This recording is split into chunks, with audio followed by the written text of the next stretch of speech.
Thank you, Kaylee, and thank you all for being here. I want to start today by congratulating the people of Israel and the people of the United Arab Emirates. Today is a historic breakthrough and a great day for peace. I also want to congratulate President Trump on this milestone. He worked very hard on this with his team. We worked with Prime Minister Netanyahu and the Crown Prince, Mohammed bin Zayed, who really are two visionary leaders who made a big step forward today to really change the region. The last time we had an agreement like this in the region was 1994, when Israel made an agreement with the Kingdom of Jordan, which stopped aggression and helped bring forward peace. Over the last 26 years, there's been a lot of developments in the region, some positive, but many that have set the region back, and it has led to lots of lives being lost, lots of opportunity and hope being destroyed, and a region that really has had a lot of problems. When President Trump came into office, we had a caliphate for ISIS in the Middle East, which was the size of Ohio. We had a lot of instability. Iran's aggression was being felt all throughout the region. A lot of their proxies were very well in Yemen and in Syria and in other places. And now we're in a position where we've been able to work with our allies. A lot of our allies felt abandoned. President Trump's been able to rebuild those relationships. His first trip as president was to Saudi Arabia in May of 2017, where he laid out the problems that were facing the region and very clearly articulated that in order to make progress, we'd all have to work together around common goals, and we'd have to acknowledge historic differences and historic conflicts, but we can't let those conflicts hold us back. President Trump's leadership, the ability to build the relationships with the leaders in the region, people were modernizing their society and realizing that we needed a new paradigm. On President Trump's visit to Saudi Arabia, we made an agreement with a lot of these countries that we were going to start a counter-terror finance center, and since then we've worked to limit the amount of funding that's gone to extremist groups.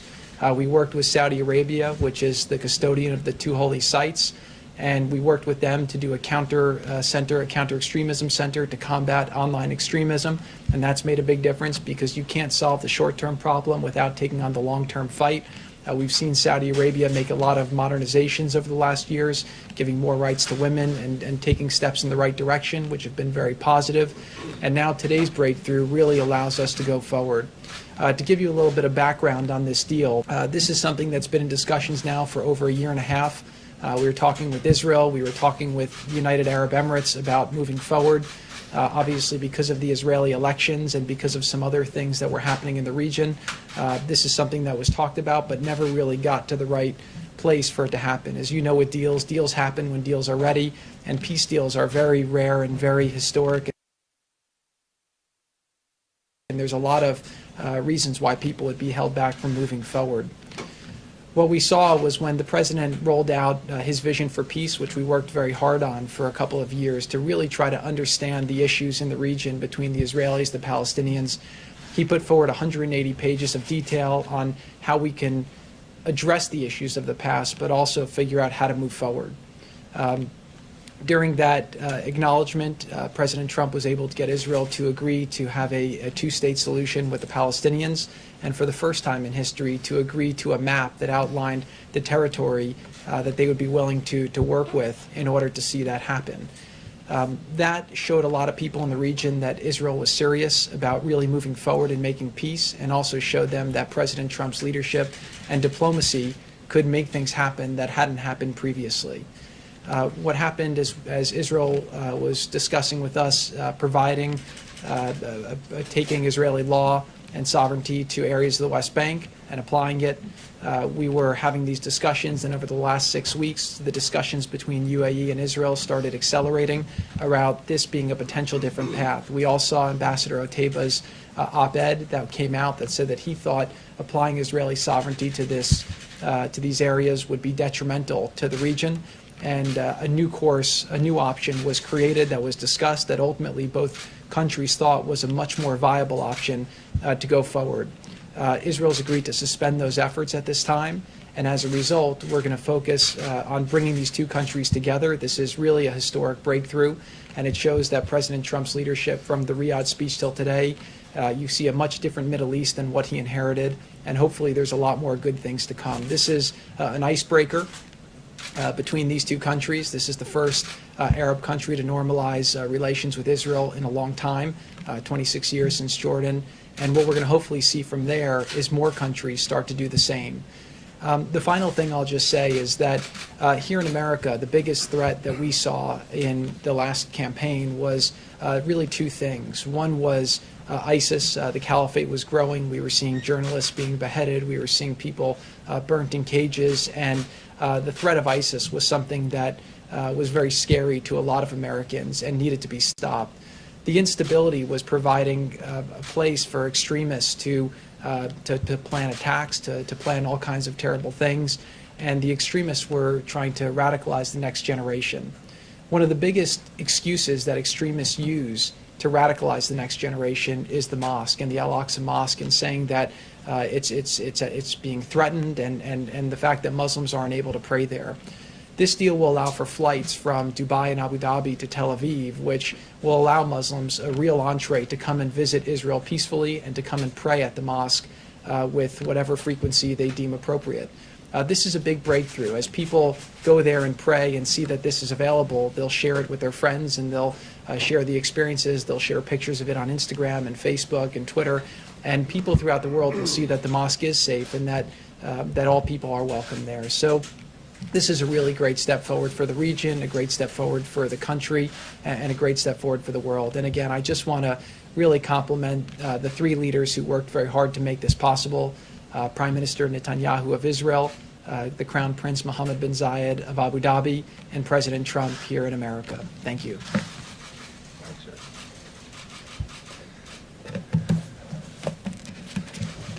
So thank you to Jared for that summary, and it's been extraordinary work by a number of fine diplomats working under President Trump's leadership to arrive at today's outcome. Jared Kushner has been at the forefront of those efforts. Avi, Brian Hook, and others have put in just tremendous work under the President's direction to get where we are here today. And I know, Jared, you don't have a diplomat title, an ambassador title, but we don't have a finer ambassador, especially in the region, than Advisor Kushner. So thank you for those remarks and for the really incredible effort. I want to start by congratulating today the President of the United States, the Prime Minister of Israel, Bibi Netanyahu, and Crown Prince Mohammed bin Zayed. This is a remarkable achievement, and the achievement is now will now be known in history as the Abraham Accords, or the Ibrahim Accords in the Muslim countries, or the Abraham Accords in Israel. It's something very special. It's something that doesn't happen very often. Very few of my predecessors as National Security Advisor have been able to come to this podium to announce a peace deal in the Middle East. It's a very rare thing. As I said earlier in the Oval Office today, the President is going to be known in history as one of the change makers and one of the remarkable leaders in the Middle East, and that's not something that you may have thought of when he came into office. But one of his very first steps was repairing our relationship with Israel, which had been badly damaged, especially in the last month of the prior administration. And did something that was unheard of. Many presidential candidates going back 2 decades had promised if they were elected, they would move the United States Embassy in Israel from Tel Aviv to Jerusalem. President Trump had the courage to do it, and he developed wonderful credibility and a reservoir of goodwill in Israel. He recognized the Golan Heights as being Israeli territory, and took those away from a very what could have been a very destabilized situation that we've seen develop in Syria. He destroyed the physical caliphate of ISIS, which Jared had said it was the size of Ohio. It stretched across the Middle East, and terror reigned because of the caliphate. He brought justice to al-Baghdadi, who had killed so many Americans, Sotloff and Mueller and Kasich and Foley. He'd put maximum pressure on Iran and cut off much of the terrorist funding that was going to proxy wars in Yemen, in Hezbollah, in Lebanon, in Syria, and throughout the region. And today we have the Abraham Accords. And he's brought peace to the Middle East, at least peace between the UAE and Israel. And What I have said is the president is often known as the greatest deal maker, and he wrote the book, The Art of the Deal, and he's considered a great deal maker, which he is. But I think history is going to remember the president for being a great peacemaker.